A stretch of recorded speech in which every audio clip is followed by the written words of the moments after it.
What is up, beautiful people of YouTube? My name is Jerutastic with another special edition episode for Tropico 6. Last week I've made a video that detailed the 5 things that they need to change before the final release of Tropico 6. I was corrected that, I generally always thought like alpha release meant like, close to the final game, but I guess alpha release is just like another kind of halfway through the final release. So I do apologize about that, but besides that, today we're going to be covering the 5 things that I really like about Tropico 6, the 5 things that you should be excited for, because like I mentioned in the description, like I mentioned in my tweets, on my Discord, in the YouTube community tab over and over again before I release that video, I don't want people to get the impression that Tropico 6 is all bad. No, there's a lot of good things about it, a lot of good things going for it, and a lot of things that you should be excited for that I'm about to mention. Just 5 things out of the many things right now, but let's just start off with 5 things. So this is what this video is about, and let's start off with number 1.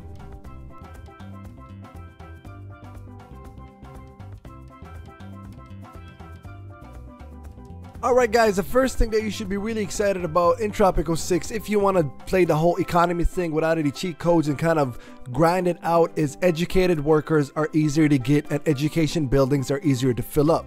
What I mean by that, let's take a look at the college right here in front of us. As you can see, the college is all filled up.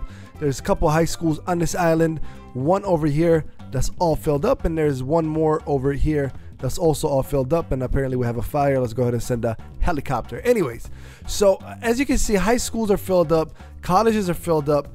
This high school is relatively new, so let's take a look at how many graduates. 144 graduates, and this was the older one, 420 graduates. The college so far has 82 graduates.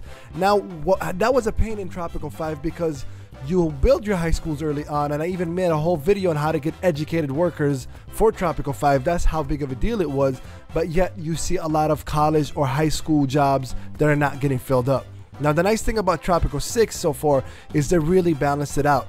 It's not so, because schools are pretty much free to get into, it's not impossible for a citizen to go to school, and it's not impossible, it's not difficult for college jobs to get filled up. As you can see, like a cathedral, it's on half budget. Most of these college jobs are on half budget. You got a hospital here that's a little bit more than half, a clinic half. So that's very good because, like I said, without college and high schoolers, it's very difficult to keep an economy going, even like as far as factories, because factories such as the rum, the cigar, the weapons factory, vehicle factory, electronics factory, these all need high school workers. So I mean, it puts a big dent in your economy, and it really does bring you back. So one thing you should be really excited for is the fact that college and high school educated workers in general are easier to get. Now, let's say hypothetically speaking, let me pause it here. Hypothetically speaking, let's say you didn't get educated workers. Let's just fire her. As you can see, if you can see right there in the right, the cost to hire a foreign worker that's educated is $825 compared to about, it was like what, 5,000 or 10,000? I could be wrong on that, but I'm pretty sure it was really high up in Tropico 5. So that's another good thing, is the fact that even if you don't have enough educated workers on the island, you will get, it will be easier for you to hire them from the outside. Besides that, if you have the Pirate Cove raid, you can also rescue educated workers. So all these options for you to have a steady flow and a steady numbers of educated workers ready to jump in the workforce is really nice and refreshing, and that's something that you should be excited for.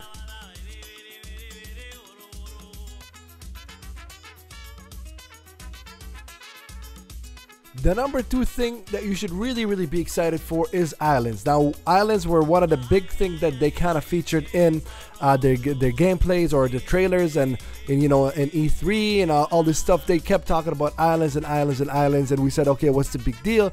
But islands are a big deal. Here's why. It helps you to zone out your island better. So for example, this right here, it's a bad example to show you now, but this was full of trees, and I really had a good deal for building ships. Boom, I zoned this area pretty much for the lumberjack people, logging camp here, and there was more logging camps, and the lumber mill here, and the shipyard here. This island, for example, had a lot of good sugar, so I started off my rum distilleries here before all of that, and I also had gold in here as well. Some islands, for example, are better off for tourists. Some islands are better off for this and that. So that's really nice because you have more control of the island. Not only do you have more map space, but you have more control of the island as far as where you want to zone things. For example, over here, there was really nothing much going on this little island strip. So I said, you know what, even though they're really small, they're not really efficient, it doesn't hurt to just kind of plant 2 tobacco plantations and put a cigar factory over here and a fishing farm or a fishing wharf. And that's exactly what we did. And of course, it wouldn't be islands without bridges. As you can see, it's really nice that they utilize a bridge, because Teamsters ports could take some time. So islands you should really be excited for, because almost every island is gonna come with its own thing, you know. Let's take a look, for example, at cattle. You can see here, islands have that, especially for mining. Like this island right here looks like it has a lot of coal. Is this the coal? Yes, indeed. I think this is nickel, I believe. No, I'm actually curious to see what that is. Hold on, let's see. Iron. How? Okay, that's iron right there. So this island has some iron, but a lot of coal. You know, other islands gonna have different things. So that's what's really nice about this, is the fact that you can zone your things. And what's also nice about it is the whole pollution aspect of it. Most of the time in Tropico, you don't really have any control of the pollution, but as you can see, as crowded as this area is, the pollution is kind of spread out, right? The rum distilleries here, the cigar factory here, the shipyard here, and some of my plantations here. So it also keeps the pollution under control. So that's the second thing, that islands are really efficient and really nice to zone your city out.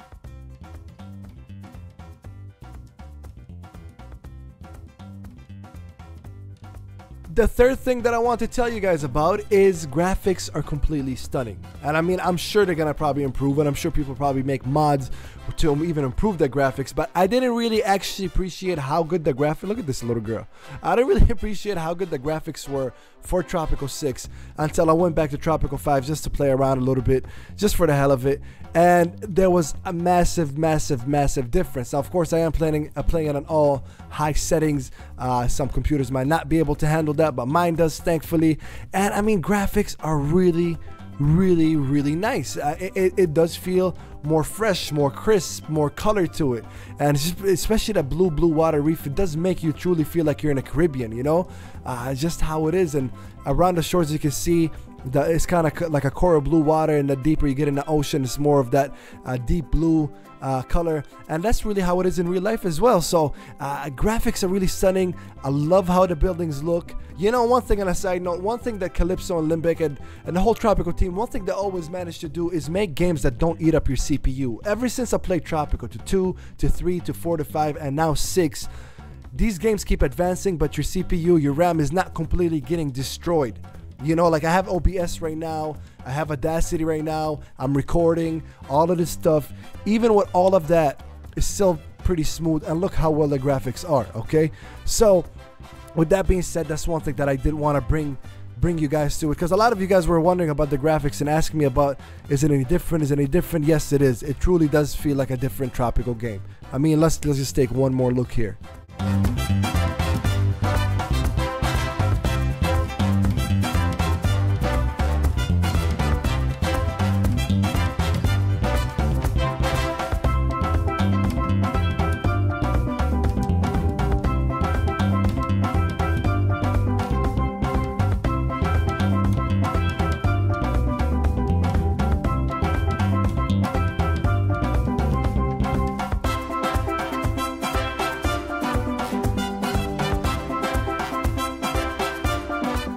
Now that's pretty damn awesome.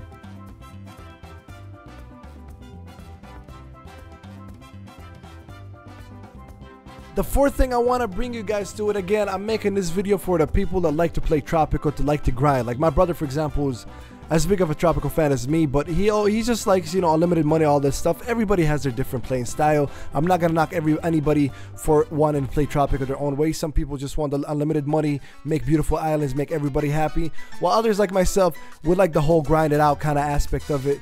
The whole you know, get this people to please, get this economy to work, get this industry rolling.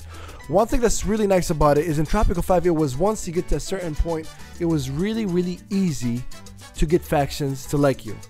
Not the case in Tropico 6, especially if you play in political difficulty moderate to high.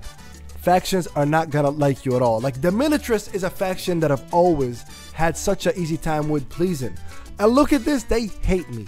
They don't like me. If anything, I'm surprised how the religious like me, the environmentalists like me, because I do have quite a bit of industries here. Now, of course, you get the tasks. Sometimes the tasks to please the faction don't make sense and not related to the faction, but you do get the tasks. You do get all these things that make it exciting for you. However, factions are not as easy as, hey, build this hospital and then boom, you get 50 points for that faction, or bribe their leader and next thing you know, you get 20 more people from that faction. No, factions are very, very hard to please, which makes your job as El Presidente much more harder. It makes you much more involved in the politics of this game, because after all, Tropico 6 and the Tropico series is a political / business strategy game. I mean, that's what it is. It's not really a city builder. I mean, you build a city and it's awesome, but it doesn't focus on metro trains and buses and which I'll get to that in a second. It doesn't focus on that as much as, you know, politics, trade, economy. And that's what makes it so pure. The simplicity of it is so complex at the same time. The simplicity of it is so beautiful that's what makes this game so special, right? And I guarantee you, real quick, once the Tropico is finally released, we won't be seeing this right now. We will not be we won't be seeing negative, at least not in 1996. I guarantee you that. But I mean, like, it's difficult. It's not easy. It's not just do this and do this and do this and do this and boom, you're good to go. There's much more that goes into it than that. And the fact that factions are harder to gain, factions are harder to please, makes this game much more immersive, much more fun for a player that really likes to grind it out in Tropico 6.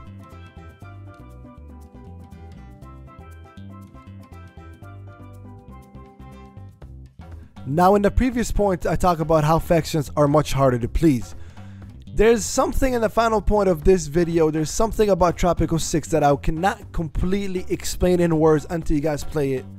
But I'm gonna do my best to explain it to you anyways, is you truly feel like El Presidente. When El Presidente is walking and he interacts with the citizens, when you're making the speeches and the speeches actually do matter in the elections, when you're having a hard time pleasing factions, when you're making industries but you have to do so many things before you can just plop plantations or plop houses, when you do all of these things, it truly does make you feel like you are in control of this island. It truly does give you this idea that kind of like the challenging part of being either a presidente, a dictator, you know, a communist, a democratic leader, whatever it is that you need, you truly feel like El Presidente. That's one thing. When they talked about faction control, faction politics are going to be completely rehauled, they did not lie there, because it truly does feel like it is rehauled. Is this a game that you should be excited for? Yes. Is this a game that you should buy? Most definitely. Now, I get some questions saying, if this is my first Tropico, should I buy this game? Of course you should buy this game. That's another thing nice about Tropico. It adds on to what's already there, but it's not like a series where if you miss Tropico 3, you're not going to understand what's going on in Tropico 6. Of course, the characters come back, some of them do, and that helps. But to wrap this up, before Tropico 6 comes out, is this a game that you should be excited for? Most definitely. Does it have a lot of flaws? Yes. Some of these flaws are because of the beta version, just because it is the pre-release version, as some of these flaws are something that Calypso and Olympic really need to work together on, whether it's the final version or not the final version. But all in all, I am excited for Tropico 6. In my last Tropico 5 videos and my Tropico 6 videos that I made a year ago about what I want to see here, what I want to see there, I'm happy to say that there are a lot of new things to be excited for. The pirates raids, the espionage raids, the faction control, the whole trading aspect of it, the whole educator work is doing it. All of these things are brand new systems, brand new graphics, brand new kind of movement engine at the same time. This is something you should be excited for. So with all that being said, these are the 5 things that I really like about Tropico 6. These are the 5 things that you should be really excited about Tropico 6. If you like this video, guys, please make sure you hit the like button. Comment below, what are you most excited about in Tropico 6? That's going to be a question of the episode. What are you most excited about in Tropico 6? Shout out to all the developers, programmers, distributors. Everybody's working hard in this game. We cannot wait. We cannot wait. Every game has its flaws, so I don't want everybody to get hard feelings based on what I said in my last game and my last video. Like I said to one of the programmers, that my friend who bought me this game, who's actually programs for it, Carson, I don't want people to get the wrong message. I wouldn't make a video detailing the things I didn't like in a game if I didn't give a shit about it. I give a lot of damn about this game. I love this game, all right? So with that being said, guys, make sure you hit the like button. Please comment below. Again, question the episode, what are you most excited about in Tropico 6? And if you're new to the channel, make sure you hit the subscribe button. Become a part of J Army, because J Army is El Presidente's army, and we will have many, many more Tropico 6 material coming your way. Thank you guys very much. My name is Jerutastic, and I am out.